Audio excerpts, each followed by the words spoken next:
Discourse 2, October 6, 1932. Saint Germain, Invocation.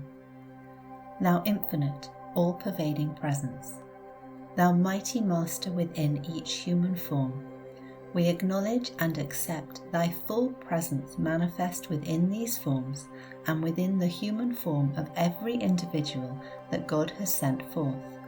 We give praise and thanks that at last we have become aware of this mighty presence, to whom we can turn and recognize the fullness of God's activity, the I Am of all things. Greetings to you all. The Discourse.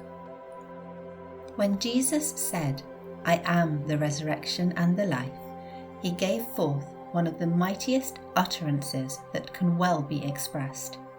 When he said, I am, he did not refer to the outer expression, but he did refer to the mighty master presence, God within. Because he repeatedly said, I, of myself, can do nothing, it is the Father within, the I am, that doeth the works. Again, Jesus said, I am the way, the life, and the truth, giving recognition to the one and only power, God in action within him. Again he said, I am the light that lighteth every man that cometh into the world, prefacing every statement of vital importance with the words, I am.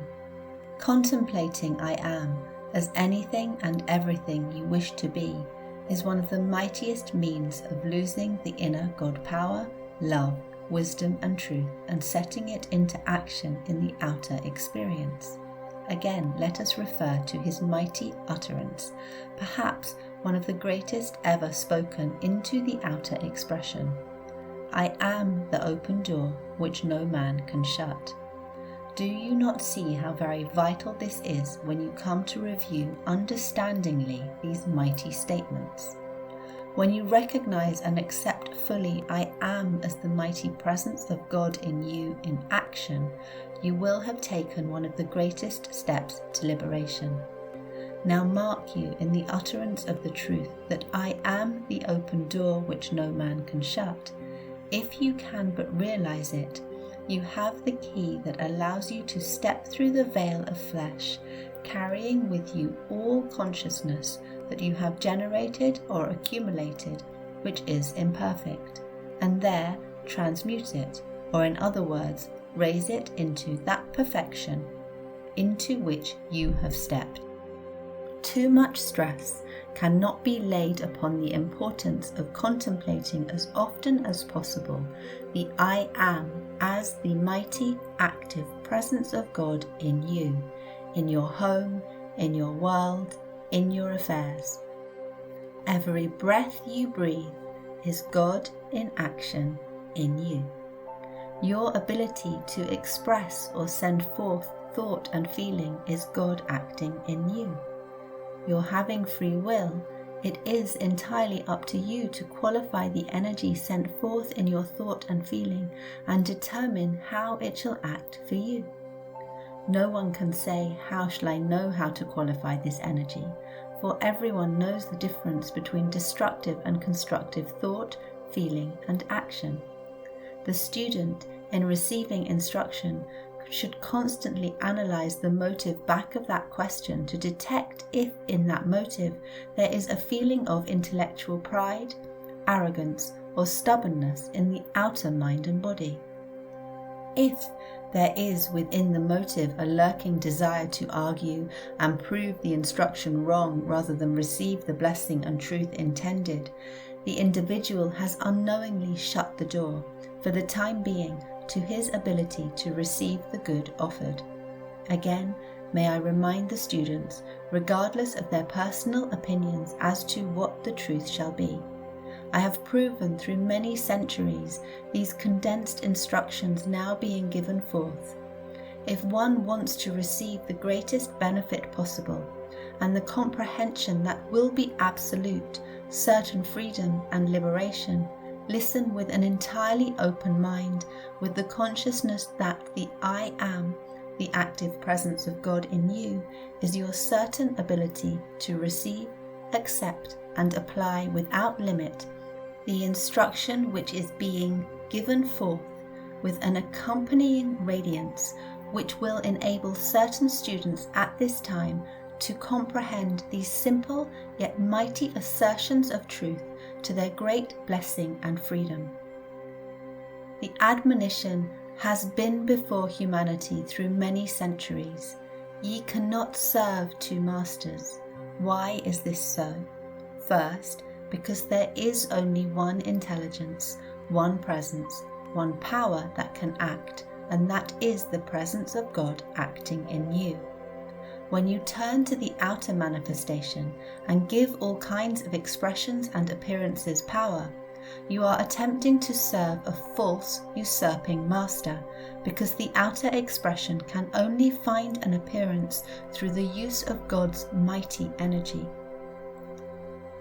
Your ability to lift your hand and the life flowing through the nervous system of your outer form is God in action, in your body, through your mind. Dear students, try to use this simple means as a reminder of God in action in you. When you start to go down the street, think for an instant, this is God's intelligence and power by which I walk, and this is His intelligence by which I know where I am going. Thus, you will see that it is no longer possible to go on without understanding that every move you make is God in action. Every thought in your mind is God's energy, which enables you to think. When you know this is a fact and there is no disputing it, why not adore, give full confidence to, trust in, have faith in, and accept this mighty presence of God in action in you, instead of looking to the outer expression, which is clothed, qualified and coloured by the outer or human concept of things, regardless of the one mighty presence which enables the outer to express. All outer form and its attendant expression is but the experience life by which each individual may learn, through his own experiences, the true source of his being, and come again into the fullness of perfection through the self-conscious knowing thus attained. The outer experience of life is but a constant, changing, passing picture that the outer mind has created in its pretense, imagination, of being the real actor. Thus is the attention so constantly fixed upon the outer, which alone contains imperfection, that the children of God have forgotten their own divinity and must come back to it again. God is the giver, the receiver, and the gift, and is the sole owner of all the intelligence, substance, energy, and opulence that there is in the universe. If the children of God would learn to give for the joy of giving, whether it be love, money, service, or whatever it may be, they would open the door to such vast opulence that it would be impossible to want for a single thing in the outer expression. The unfortunate thing in humanity, which has caused such rampant selfishness and unprecedented condemnation of each other, is the idea of claiming ownership to these wonderful blessings of God.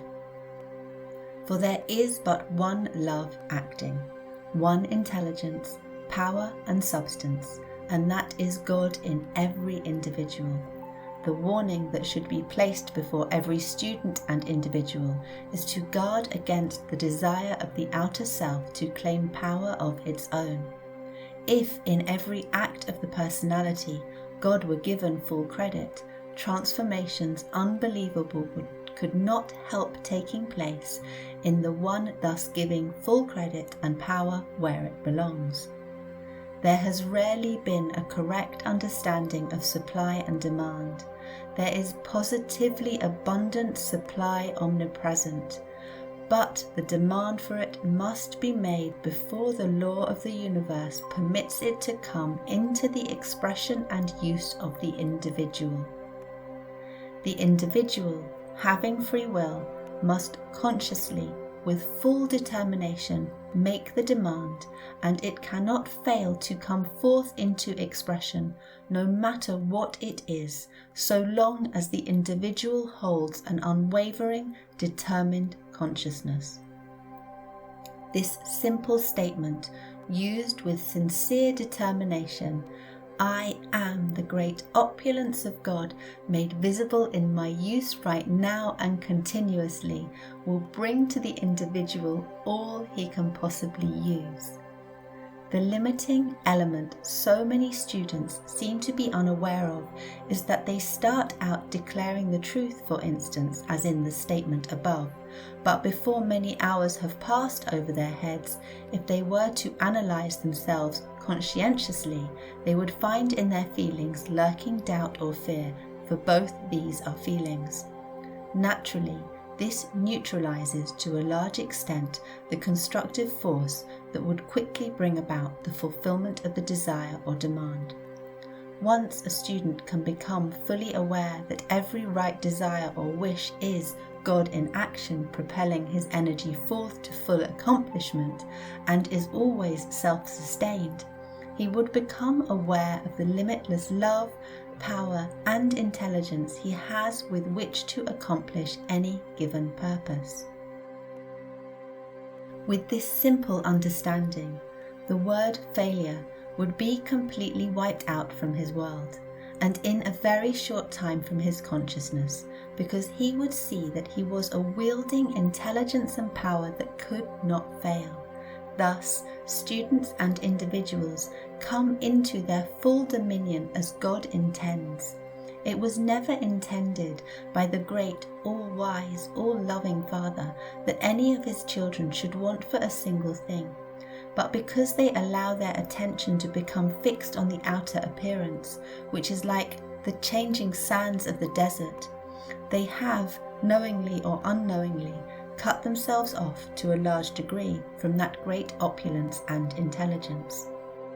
This great opulence is their birthright, which everyone can have who will again turn to the I Am, the active principle of God, forever within himself, as the only source of active life, intelligence and opulence. All through the ages, there have been certain standards of conduct necessary for the student who desires to reach beyond certain attainments. This is the conserving and governing of the life force through the sex.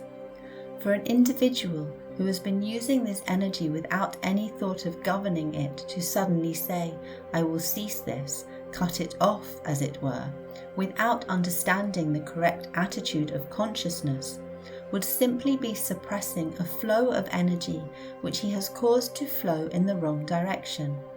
Any student who wishes to govern this will find this simple statement the most efficient. If used understanding of any one particular thing can be given, this will normally and naturally govern the flow of the life energy and bring it back into its natural channels. It is the mighty statement of Jesus, I am the resurrection and the life. This statement will not only purify the thought, but is the most powerful, lifting, adjusting force that can be used for the correction of this greatest of barriers to the full height of spiritual attainment. Anyone who begins to feel the inner impulse to correct this condition and will use this statement earnestly and continuously will raise this marvelous current of energy to the highest center in the brain as was originally intended. He will find his mind flooded with the most marvelous ideas, with the abundant sustaining power and ability coming into expression and use for the blessing of all mankind. I ask any student to try this and watch the results in his own mind and body. Feel deeply this statement of Jesus, I am the resurrection and the life. Repeat it 3 times, either silently or audibly, and notice the lifting of consciousness which you will experience. There may be some who will need to try this several times in order to feel the amazing uplift that others will experience at the first trial. This will show you in a small way what can be done by its continued use. There is only one means of overcoming or rising out of anything, and that is, after you know what it is you are trying to rise out of, to take your outer attention completely away from it, fixing it firmly on the above statement. Any condition in the outer experience that one wishes to overcome can readily be accomplished by the use of this statement, as well as using it to change the flow of the misdirected energy. I had one student who felt the inner impulse to redirect this mighty energy, and the use of this single statement alone enabled her with little assistance to raise her body. In 1 year, a marvelous transformation took place in her entire outer appearance. It seems incredible that in the recorded statements accredited to Jesus, which were only a part of what he really gave forth, that so few of humanity would receive the mighty import of those wonderful words of wisdom. At no time in the history of the world have so many mighty statements been given as he taught. Every one of these, when conscientiously used, holds within it the attendant radiance and accomplishment with which he attained. You not only have this power of the I Am, but his individual assistance also when these statements are used. One should often contemplate the true meaning of these mighty statements of Jesus. When once you understand that your thought, feeling and expression of I Am sets the mighty God power in you in action without any limit, then you receive that upon which the desire is fixed. It should be no trouble for the student to see and understand that the outer appearance is but man's distorted creation, by claiming the outer as a source of power, when a moment's contemplation will cause him to realize that there is but one love, intelligence and power which can act, and that is God.